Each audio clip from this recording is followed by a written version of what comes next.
Hello everyone and welcome back to my channel, or welcome to my channel if this is the first of my videos that you have clicked on. If so, please go ahead and feel free to hit the subscribe button in the description box down below so that you can check out more of my videos. I mainly do unboxings and lifestyle vlogs. And recently I started what I called my tattoo trio. So I will be linking the first two videos of my trio in the description box down below.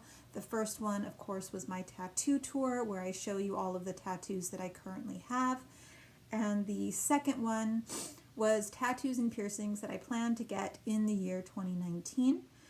And as advertised, this is the third video of my trio titled Tattoos and Piercings That I Will Never Get. So let's get started. Now, normally I do not like using the word never just because styles change, tastes change. There was once a time where I would have said that I would never get a tattoo at all, and of course now I have tattoos. There was a time where I said I would never get a colored tattoo, I would just get black and whites, and now of course I'm getting colored tattoos. So I really had to sit down and think about tattoos and or piercings that I am 99% to 100% positive that I will never get. So let's start with piercings. Now first, a disclaimer. Go ahead and again look at the title of this video. Tattoos and piercings that I will never get. This is a personal opinion video. These are about my styles, my tastes. If you have any of these types of tattoos or piercings, if you want any of these types of tattoos or piercings, I am not trying to insult you. I am not saying that you are wrong. I am just saying that you and I have very different styles. And that is perfectly fine. So please keep that in mind as you watch the rest of this video. So I have divided it into three sections. The first are placement. So this is of course where you get the tattoo or piercing. The second is styles. This is mainly towards tattoos, and it is the different kind of artwork or artistic styles that tattoos are done in. And then the third is miscellaneous. So we'll start with the first one, which is placement, and this one goes for both tattoos and piercings. I do work in the customer service industry. I am training to be a teacher, which means I have to be very careful with visual piercings and or tattoos. Now, as far as piercings, I can get my ears done as much as I want. That's not an issue, but facial piercings are a no-go, as well as a tongue piercing, because basically my entire job is talking. So I can't have that hindered in any way.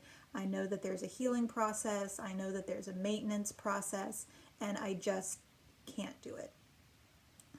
Same goes for tattoos. I cannot have any on my face. I cannot have any on my neck.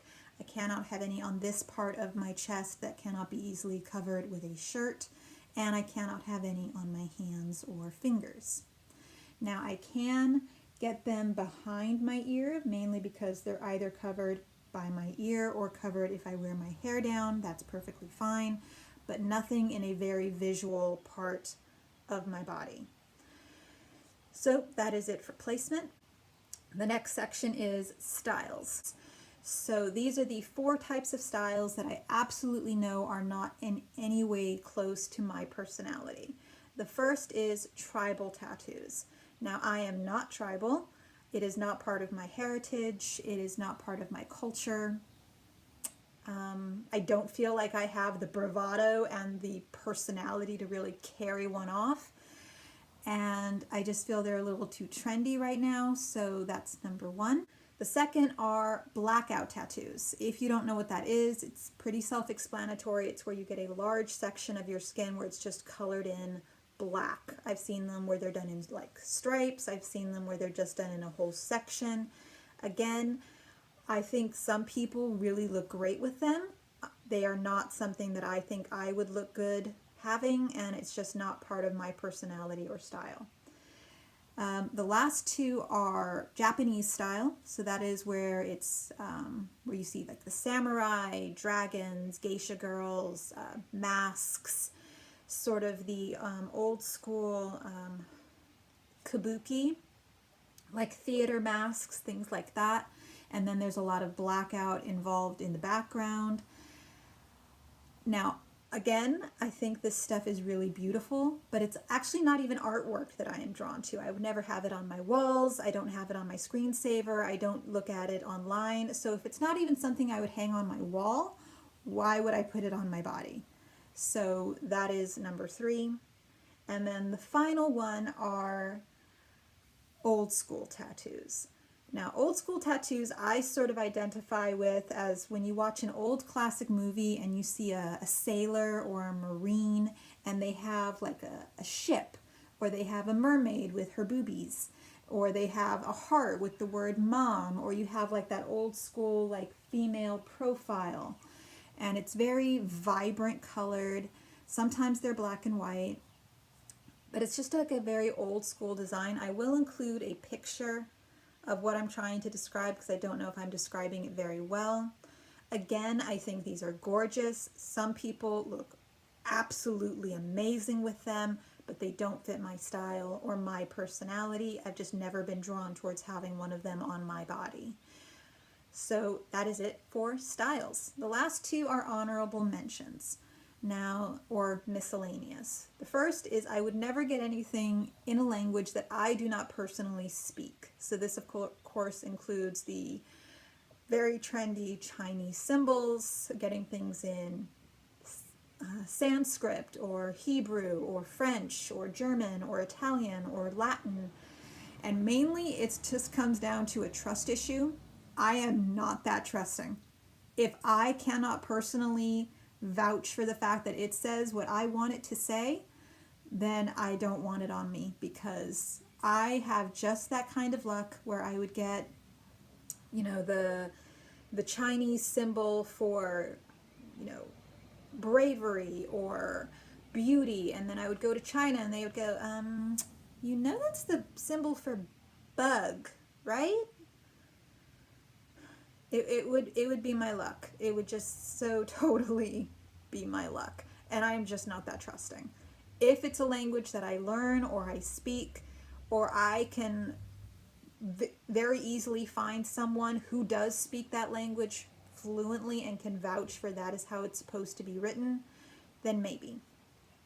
And then the last one are meaningless tattoos.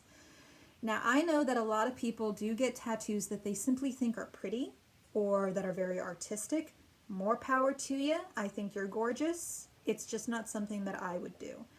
Now, even the tattoos that I have that are very sort of common, I have a cherry blossom branch on my side, I have a compass on my back, I have a Beauty and the Beast tattoo. These tattoos are not uncommon. A lot of people have them, but each of them does actually have a personal meaning to me. When I look at my cherry blossom branch tattoo, I know what it means. When I look at my compass tattoo, I know what it means. Same with my Beauty and the Beast tattoo. They each have either a memory or an emotional feeling or a meaning to me that I might not always share with the world, but I know it. So those are the kinds of tattoos that I prefer to get. Tattoos that I have a reason for wanting. So that is it for this video, and it is the final video of my first trio. Bye.